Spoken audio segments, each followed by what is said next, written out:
Hello friends, નમસ્કાર. સ્વાગત છે તમારું જ્ઞાનગંગા ચેનલમાં.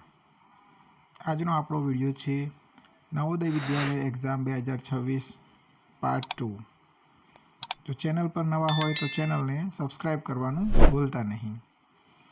આપણે કહ્યું હતું તે પ્રમાણે સેક્શન 1માં 10 ભાગ છે. એમાં આજે આપણે પહેલા ભાગની સમજ લઈએ.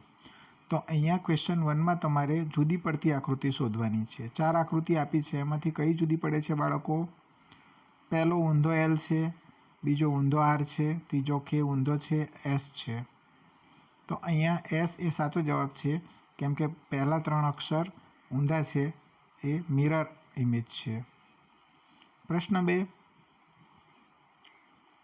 પહેલા ગોળના 2 ભાગ છે, બીજા ત્રિકોણના 2 ભાગ છે, પછી પણ 2 ભાગ છે અને છેલ્લા ચોરસના 2 ભાગ છે. તો અહીંયા તમારે વિચારવાનું છે કે કઈ આકૃતિ અલગ પડે છે. તો અહીંયા આકૃતિ સી એ અલગ પડે છે, કારણ કે બાકીની 3 આકૃતિમાં એક્સ ઝેડ સરખા ભાગ કરેલા છે, એટલે આપણને ખ્યાલ આવી જાય. જોઈએ ત્રીજો પ્રશ્ન. ત્રીજા પ્રશ્નમાં પણ કંઈક એવું જ છે. જુઓ, સી, બી, સી અને ડી એમાં છેલ્લે ચોરસ આપેલું છે, ચતુષ્કોણ, જ્યારે એમાં ત્રિકોણ આપેલું છે, એટલે આપણને ખ્યાલ આવી જાય કે ઓપ્શન એ આપણો સાચો જવાબ છે. તો આ રીતે આપણે વિચારવાનું છે બાળકો. હવે જોઈએ આપણે ચોથો પ્રશ્ન.